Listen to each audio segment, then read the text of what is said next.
Hi dear student, welcome to my YouTube channel EMS points.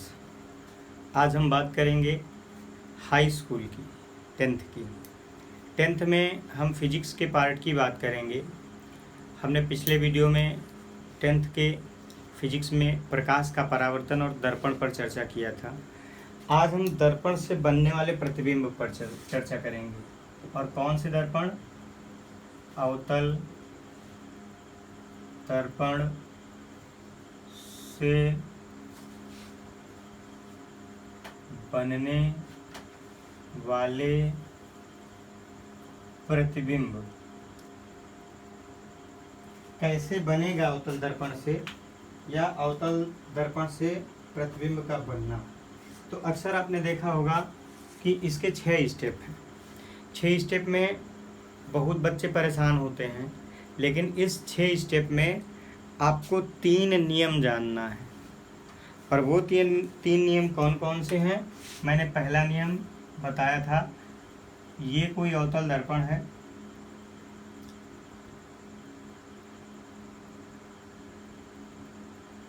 और इस दर्पण में ये ध्रुव है, ये इसका प्रिंसिपल एक्सिस है।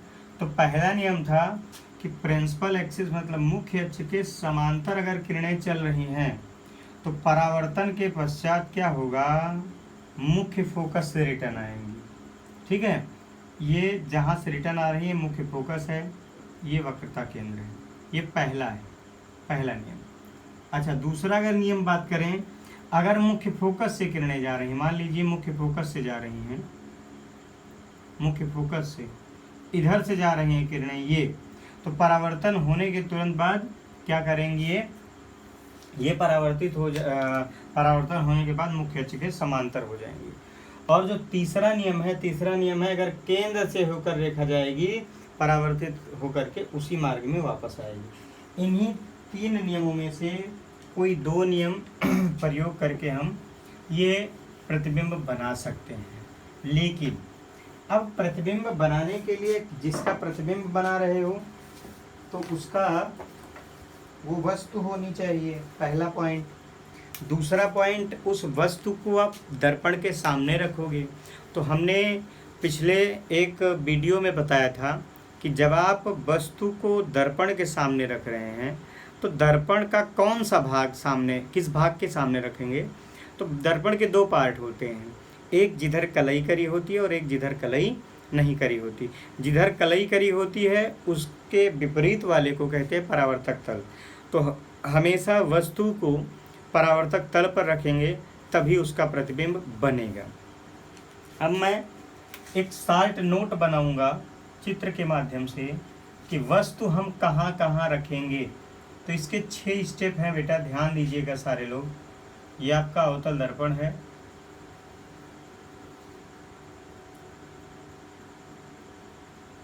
ये इसका ध्रुव है P, और ये इसका फोकस है F, ये इसका वक्रता केंद्र है C। मैं इस चित्र में वस्तु की स्थिति बताऊंगा। वस्तु कहाँ कहाँ 6 स्थानों पर रखनी है आपको, जिससे प्रतिबिंब स्पष्ट बने। तो सबसे पहले वस्तु होगी फर्स्ट स्टेप अनंत पर। कहाँ होगी वस्तु? अनंत पर। चलिए भाई, अनंत पर वस्तु रख दी गई। फिर सेकंड स्टेप जो होगी वो वक्रता केंद्र और अनंत के बीच में। ये वस्तु की कंडीशन है। सेकंड स्टेप कहाँ रखेंगे हम? अनंत और वक्रता केंद्र के बीच में। थर्ड स्टेप जो होगा वो वक्रता केंद्र पर ही रखेंगे। फोर्थ स्टेप जो होगा वक्रता केंद्र और फोकस के बीच में रखेंगे। फिफ्थ स्टेप हम फोकस पर रखेंगे, और 6th स्टेप फोकस और ध्रुव के बीच में रखेंगे। इस तरह से हम वस्तु को रखते गए कितने स्टेप में? 6 स्टेप में। एक बार फिर से देखिए, अवतल दर्पण से प्रतिबिंब बनना या बनने वाले प्रतिबिंब कैसे बनते हैं? तो सबसे पहले हम वस्तु को कहाँ कहाँ रखेंगे? 6 बार ये वस्तु 6 स्थानों पर रखी जाएगी। तो पहला स्थान कहाँ है? अनंत पर। दूसरा स्थान कहाँ है? अनंत और वक्रता केंद्र के बीच में। तीसरा स्थान कहाँ है?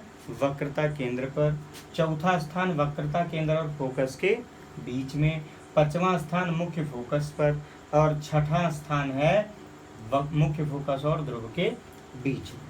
इसके बाद मैं अगला बताऊंगा। तो सबसे पहले आपको प्रतिबिंब की स्थिति अब की बार बताना है। प्रतिबिंब की स्थिति,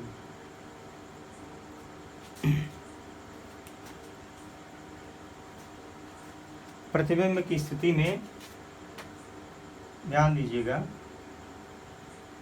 ये कोई दर्पण है और इस दर्पण में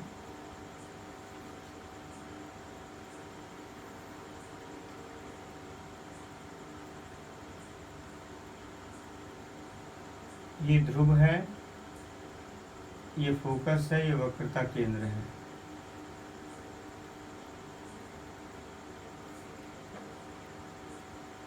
ठीक है। तो प्रतिबिंब का बनना कई चीजें हमें याद करनी पड़ेगी। पहले तो प्रतिबिंब कहाँ बनेगा, जैसे पहला बिंदु जहां हम रखे अनंत पर रखे, तो अनंत पर रखने पर प्रतिबिंब कहाँ बनेगा ये दिमाग में होना चाहिए। दूसरा, प्रतिबिंब कैसा बनेगा, प्रतिबिंब की प्रकृति, फिर वह प्रतिबिंब वस्तु से बड़ा होगा या छोटा होगा, फिर वह प्रतिबिंब दर्पण के परावर्तक तल की ओर होगा या दर्पण के पीछे होगा। प्रतिबिंब बनने पर ऐसा नहीं कि हम यही लिख दें कि प्रतिबिंब इस स्थान पर बन रहा है और हमारा सही है, नहीं। प्रतिबिंब वास्तविक है या आभासी है, पहला पॉइंट। प्रतिबिंब कहाँ बन रहा है, दूसरा पॉइंट। प्रतिबिंब सीधा है या उल्टा, तीसरा पॉइंट। प्रतिबिंब दर्पण के पीछे बन रहा है या परावर्तक तल की ओर, चौथा पॉइंट। ये 4-5 बिंदु आपको याद करने हैं। तो पहले सीक्वेंस में हम ये बताएंगे प्रतिबिंब कहाँ बनेगा, और दूसरे सीक्वेंस में हम ये बताएंगे प्रतिबिंब उल्टा या सीधा बनेगा, वास्तविक बनेगा या आभासी बनेगा, और चौथे स्टेप में हम बताएंगे प्रतिबिंब पीछे बनेगा या नहीं बनेगा। तो आइए हम बात करें, फर्स्ट स्टेप कहाँ रखते हैं वस्तु, अनंत पर।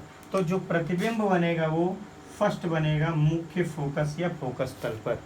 जैसे हम वस्तु को अनंत पर रख दिए तो उसका प्रतिबिंब कहाँ बनेगा, फोकस तल पर। और दूसरी स्थिति, हमने वस्तु को रखा है वक्रता केंद्र और अनंत के बीच में, तो दूसरा प्रतिबिंब जो बनेगा वो फोकस और वक्रता केंद्र के बीच में। ठीक है। तीसरा स्टेप हमने लिखा है कि वस्तु को हम वक्रता केंद्र में रखेंगे, केंद्र पर रखेंगे, तो प्रतिबिंब भी वक्रता केंद्र पर बनेगा।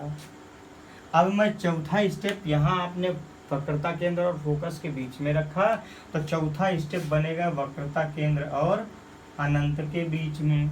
पांचवा जब आप मुख्य फोकस पर रखेंगे तो पांचवा स्टेप बनेगा अनंत पर। कहाँ बनेगा, अनंत पर। अब एक और स्टेप बचा है, वो स्टेप क्या है वो स्टेप है छठा, मुख्य फोकस और दर्पण के ध्रुव के बीच में जब आप रखेंगे तो ये दर्पण के पीछे बनेगा। कहाँ बनेगा, पीछे। ये दोनों शार्ट नोट आप तैयार कर लीजिए, मैं इसके बाद जो कंडीशन बताऊंगा वो ज़्यादा जरूरी है। अब मैं बात करूं कि प्रतिबिंब की सिचुएशन क्या होगी, प्रतिबिंब कैसा है, कहाँ पर आभासी बनेगा, कहाँ पर सीधा उल्टा बनेगा, कहाँ वस्तु के बराबर बनेगा, कहाँ वस्तु से छोटा। मैं एक एक स्टेप को एरो से समझाना चाहूँगा।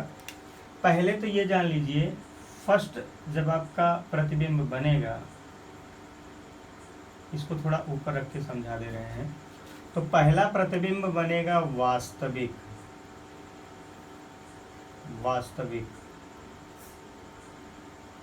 उल्टा बनेगा। ठीक है, वास्तविक उल्टा बहुत छोटा बनेगा, वस्तु से बहुत छोटा बनेगा। और बनेगा कहाँ भाई, मुख्य फोकस पर। ये चीजें आपको याद नहीं करनी पड़ेगी, इन चीजों को आप ऐसे ही लिख लेंगे। ठीक है, कि प्रतिबिंब पहला बना कहाँ, फोकस पर, फिर कैसा बना, वास्तविक बना। मैं ये एरो ये नहीं बता रहा हूँ कि वस्तु का प्रतिबिंब है, मैं ये बता रहा हूँ कि क्या कंडीशन है। दूसरा जो बनेगा ये भी वास्तविक होगा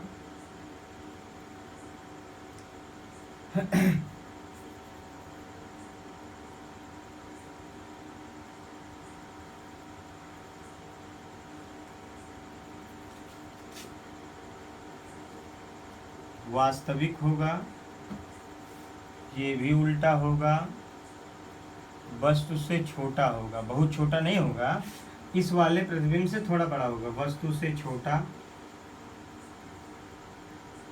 छोटा। और बनेगा कहाँ?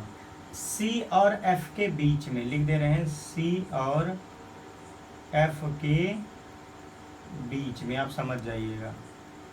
अब तीसरी कंडीशन है, जब आप वक्रता केंद्र पर ही वस्तु को रख देंगे, यहाँ देखिए वक्रता केंद्र पर रखेंगे तो प्रतिबिंब जो बनेगा वो बनेगा वक्रता केंद्र पर ही। तो कैसा बनेगा?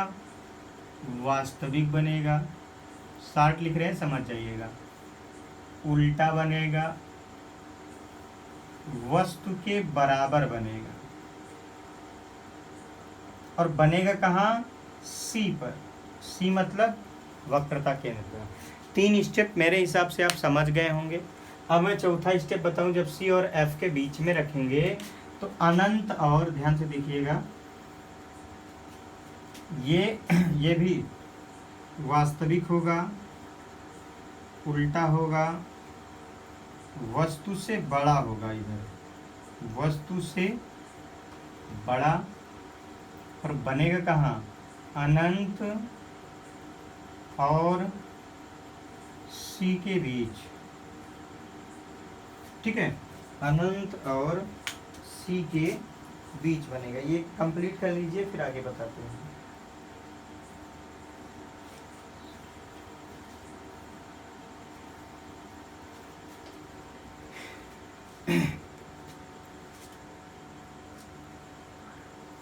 इसके बाद जो प्रतिबिंब हमारा अगला है, हम 4 स्टेप पहुंच गए। 5वां स्टेप जो है, अनंत इधर लिख दे रहे हैं। 5वां स्टेप आपका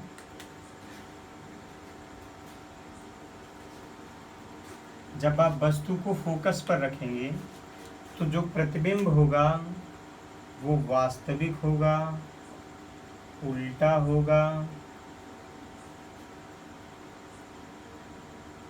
वस्तु से बहुत बड़ा, बहुत बड़ा, और कहाँ बनेगा?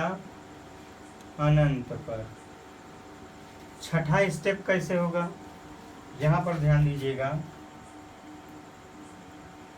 वास्तविक आभासी होगा। 6ठे स्टेप में आभासी, सीधा,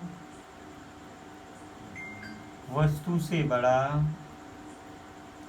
वस्तु से बड़ा, दर्पण के पीछे।